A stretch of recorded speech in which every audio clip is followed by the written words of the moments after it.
ഇന്ന് ഞാൻ തയ്യാറാക്കാൻ പോണത് സാമ്പാർ പരിപ്പ് കൊണ്ട് ഒരു പലഹാരമാണ്. 4 മണി പലഹാരം. വൈകുന്നേരത്തെ കടിക്കൊക്കെ മക്കൾക്ക് കൊടുക്കാൻ വേണ്ടിയിട്ട് അങ്ങനെ ഉണ്ടാക്കാമെന്ന് വിചാരിച്ചിട്ട് അരമണിക്കൂർ മുന്നേ വെള്ളത്തിലിട്ടതായിരുന്നു. അപ്പോൾ പരിപ്പ് കുതിർന്ന് വന്നിട്ട് കഴുകി ഊറ്റി വെച്ചിട്ടുണ്ട് വെള്ളം മാറാൻ വേണ്ടിയിട്ട്. എന്നിട്ട് ഇത് അരച്ചെടുത്തിട്ട് ഇതിലേക്ക് ഒരു കോഴിമുട്ട, ഒരു 4 വെളുത്തുള്ളി, 2 വെളുത്തുള്ളി അതിന് കുറച്ചാണെന്നുണ്ടെങ്കിൽ ഞാൻ എടുത്തിട്ടുള്ളത് ഒരു 1/4 കിലോ ആണ്. അതിന് 4 വെളുത്തുള്ളി, ഇല്ലി ഇതളാണ്, പിന്നെ 2 കോഴിമുട്ട. അതിനായി മിക്സിയുടെ ജാറിലേക്ക് ഒരു കോഴിമുട്ടയും 2 ട്രിപ്പായിട്ട് അരയ്ക്കേണ്ടതാണ്.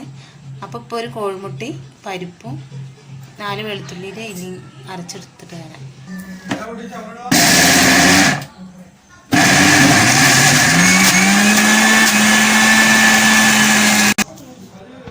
ഇത് ഞാൻ പരിപ്പ് മുഴുവനായിട്ട് അരച്ചെടുത്തിട്ടുണ്ട്.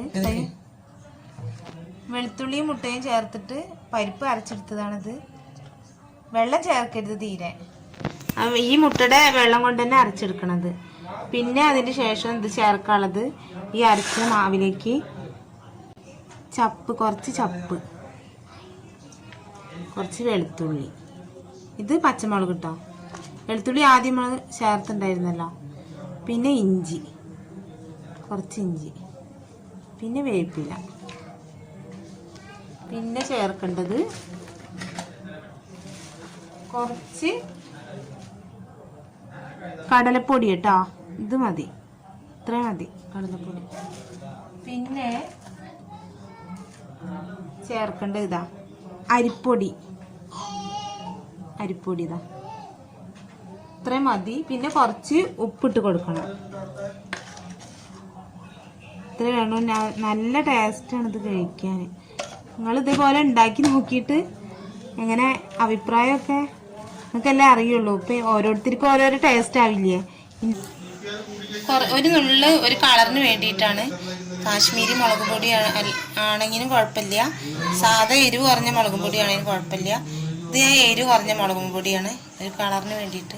ഇത്ര മതി കേട്ടോ. ഫുഡ് കളറായിരുന്നു. ഇനി ഈ മാവൊക്കെ കുഴച്ച് വെച്ചിട്ടുണ്ട്. ഇനി ഓരോരോ ബോൾസ് ആക്കിയിട്ട് ഇതങ്ങനെ ഉരുട്ടിയിട്ട് ഓരോരോ ഉരുളയാക്കിയിട്ട് ഉരുളകളാക്കിയത് ഓരോന്നായിട്ട് വെളിച്ചെണ്ണയിലേക്ക് ചൂടായി വരുന്ന വെളിച്ചെണ്ണയ്ക്ക്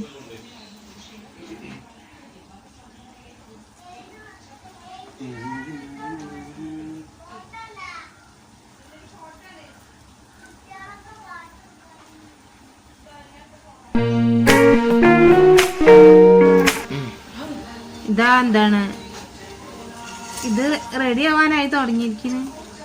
ചുവപ്പ് കളറായി വരുന്നുണ്ടല്ലോ. ഇത് കുറച്ച് നേരം വെളിച്ചെണ്ണ കിടക്കണം, അല്ലാണ്ട് ഇത് നമ്മൾ പരിപ്പ് വേവിച്ചിട്ടൊന്നുമില്ലല്ലോ. പരിപ്പ് മിക്സിയിൽ അടിച്ചെടുത്തതല്ലേ, ആദ്യം വേവിച്ചതല്ലല്ലോ. അത് കാരണം കുതിർത്തിയെടുത്ത കാരണം കൊണ്ട് പരിപ്പ് കുതിർത്തിയെടുത്താണല്ലോ.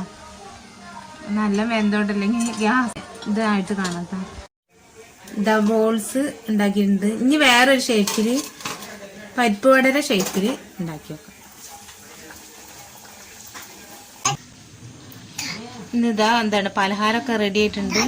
3 ഐറ്റത്തിലാണ് ഇത് ചെയ്തിരിക്കുന്നത്. 3 രീതിയിൽ ബോൾസുകളാക്കിയിട്ടും പരിപ്പ് വട ആകൃതിയിലും ഇങ്ങനെ ആയിട്ടാണ്. നിങ്ങൾക്ക് ഇഷ്ടമുള്ള രീതിയിൽ പലഹാരം ഉണ്ടാക്കാം. ഇഷ്ടമായെങ്കിൽ ലൈക്ക് ചെയ്യുക, ഷെയർ ചെയ്യുക. ബൈ.